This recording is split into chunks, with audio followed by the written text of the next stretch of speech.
Nenhuma escola pode ignorar o direito de todos à educação. Obrigatoriedade mesmo de matrícula de todos na escola comum. Quando se assume que a educação é para todos. Essa é a terceira revolução educacional. Esses pesquisadores estão falando do que se chama educação inclusiva. Inclusiva refere-se aqui a incluir nas salas de aula quem sofre de quaisquer deficiências ou transtornos globais de desenvolvimento. Em 2008, o Ministério da Educação estabeleceu a Política Nacional de Educação Especial na perspectiva da educação inclusiva. Maria Tereza Mantuan, da Unicamp, fez parte do grupo de educadores que elaborou o documento.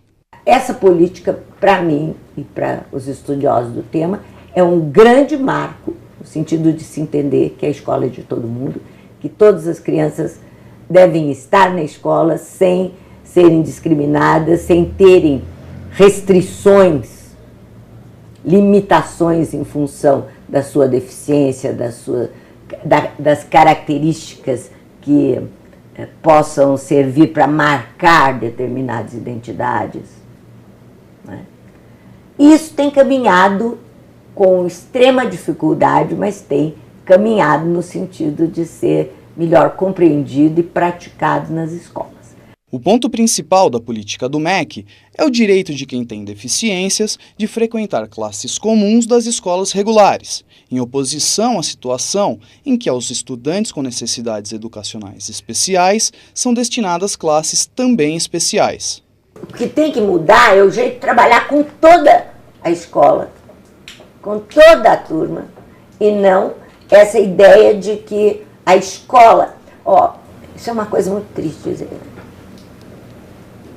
porque está tão difundido isso, né? Está difundido que uma boa escola é aquela que tem um ensino, faz ensino diferenciado. Não. Uma boa escola é aquela que ensina para todos. De acordo com a política, todos têm direito de estar juntos na sala de aula, os que têm necessidades especiais e os que não têm. A apresentação do documento preconiza que estar junto, aprendendo e participando é a forma de superar a discriminação. Por isso, a política se opõe a qualquer tipo de adaptação. Eu não vejo muito claro nas escolas, os projetos não têm um direcionamento correto porque ignoram os documentos que deveriam de seguir. A gente vê coisas na escola, por exemplo, de crianças terem currículo adaptado, avaliação adaptada, etc., quando está claro na Política Nacional de Educação Especial que o currículo é o mesmo para todos e que são as crianças que se adaptam e não os professores que fazem as adaptações para elas. No capítulo 6, a política descreve a escola que pratica a educação inclusiva. Para o MEC, o aluno especial deve frequentar a classe comum e participar de atividades complementares no contraturno. Esse atendimento é um serviço que, como diz a política, não substitui a escolarização. É suplementar, com vistas à ampliação da autonomia do estudante. Esse serviço não é reforço, não substitui a escola comum, não tem o mesmo currículo da escola comum. Ele é específico para a complementação das necessidades do aluno com deficiência, por exemplo, ensinando-lhes braille, trabalhar com texto digitalizado, trabalhar com mobilidade, orientação, cegos, língua brasileira de sinais, comunicação alternativa aumentativa, orientar o professor para que o professor possa resolver problemas que um determinado aluno esteja tendo na sala de aula e que ele desconhece. A política não recomenda formação especializada para os professores que atuam nas classes comuns. O ponto é controverso. É bom que a escola, que os professores saibam que eles não precisam, professores comuns não precisam se tornar especializados, porque em toda a escola é obrigatório o atendimento educacional especializado. Todo PPP de escola tem que ter serviço especializado. Esse professor da classe comum, ele precisa ter, do meu ponto de vista, noções práticas ou noções básicas que lhe permitam não errar no atendimento a esse aluno. Por isso, veja, o Conselho Nacional de Educação, no início dos anos 2001, pela resolução número 2, diferenciou, quer dizer, o professor capacitado do professor especializado. O professor Marcos Mazzotta, da Faculdade de Educação da USP, estuda o presente e também o passado da educação especial, que é o tema do capítulo 2 da política. Nós temos registros, né, que vem do Império, né, então de mais de 150 anos, lá em 1854, com D. Pedro II, criando no Rio de Janeiro, sede do governo, né, o então denominado Imperial Instituto dos Meninos Cegos, e que depois de alguns anos, mais precisamente com o advento da República, em 1891, houve a mudança do nome do Instituto para Instituto Benjamin Constant, que é o nome que é conservado ainda hoje, né? 3 anos depois do início desta escola, foi criado o Imperial Instituto dos Surdos Mudos, que era a denominação da época, né?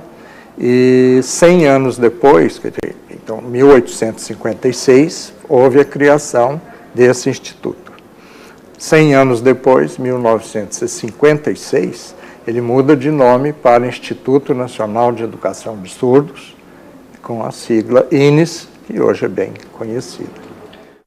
Segundo a política, a Lei de Diretrizes e Bases de 1961, pela primeira vez preconizou o direito dos excepcionais à educação, de preferência dentro do sistema regular de ensino.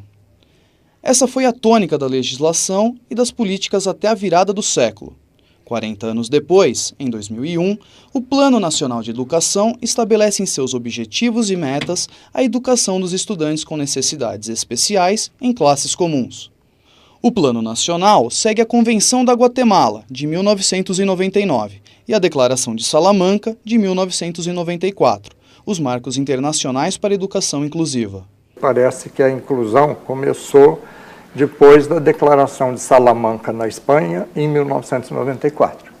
Que, do meu ponto de vista, que estou aí há mais de 40 anos trabalhando, acreditando na inclusão desses alunos na escola comum, porque sempre trabalhei em escola comum, né, ainda que em classe especial também, na escola comum. Mas eu sinalizo aí como elemento importante a informação legal que veio logo após a promulgação da Constituição de 88, né, que já lá determinava, né, no artigo 208, o atendimento educacional especializado aos portadores de deficiências, né? E no ano seguinte, em 1989, nós tivemos a aprovação da Lei 7.853, que, dentre outras importantes disposições, determinou a obrigatoriedade de matrícula de alunos com deficiências em estabelecimentos públicos ou particulares oficiais. A política também apresenta o diagnóstico da situação até 2006. O censo escolar daquele ano mostrava o aumento do ritmo da matrícula de crianças especiais nas classes comuns a partir de 2002. O ritmo do atendimento pela rede pública também aumentava, já a partir de 2001.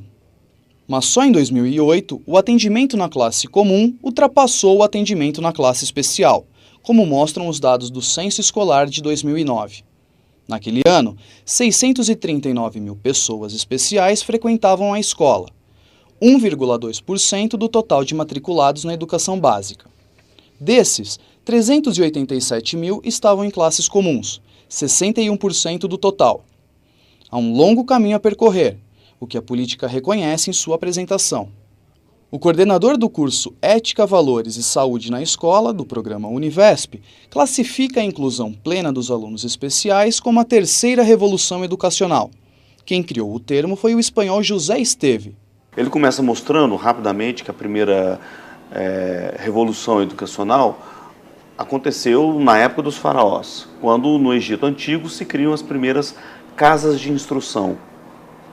Logicamente nós estamos falando da formação dos escribas, da aristocracia daquela época, vamos dizer assim, e que, portanto, você cria um espaço educativo para instruir uma determinada elite religiosa, principalmente, e da nobreza daquela cultura, e é esse movimento que se estende, vamos dizer assim, até em torno do século XVII ou século XVIII.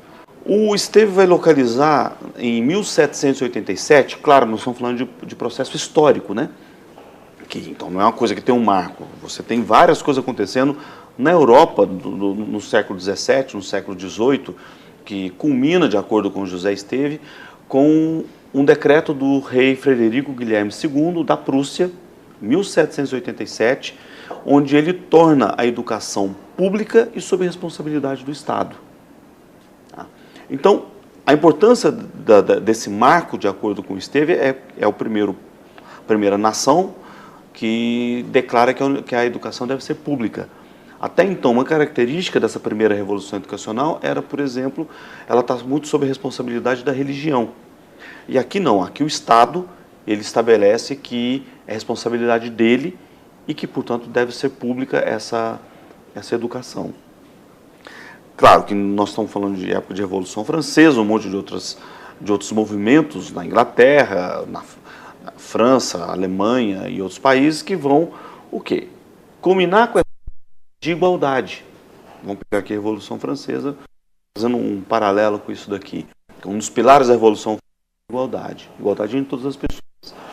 E isso, de uma certa forma, puxa ao surgimento do que vai ser chamada a terceira revolução educacional. O que a terceira revolução educacional traz é todas as diferenças, não é só diferença de gênero ou racial, é diferença ideológica, diferença psicológica, diferença econômica, diferença de todos os níveis para dentro do mesmo espaço que é a sala de aula.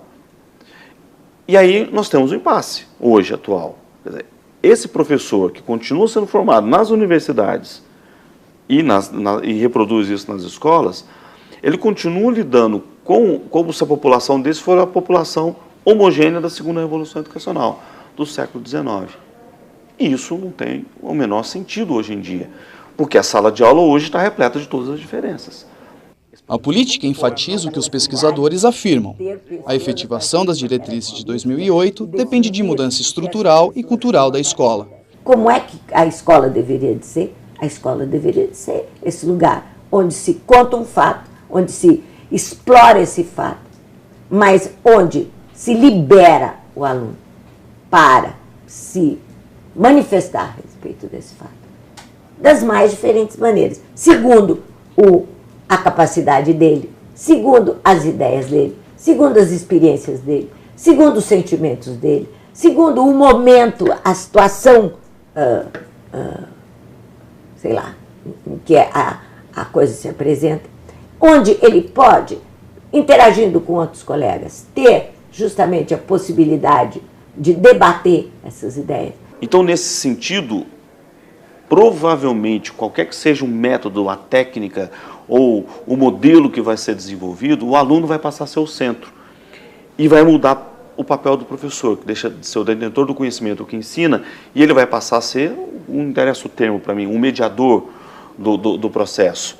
Ele vai ser aquele que vai ajudar o aluno a ir atrás do conhecimento, a buscar essa informação, e muitas vezes isso vai acontecer de forma individualizada, dentro de uma mesma sala de aula, ou, o que eu prefiro, em grupos, mas em grupos menores, heterogêneos, onde o aluno vai buscar, aquele grupo de alunos vai desenvolver um projeto dentro da sala de aula que é complementar ao que um outro grupo de alunos está desenvolvendo.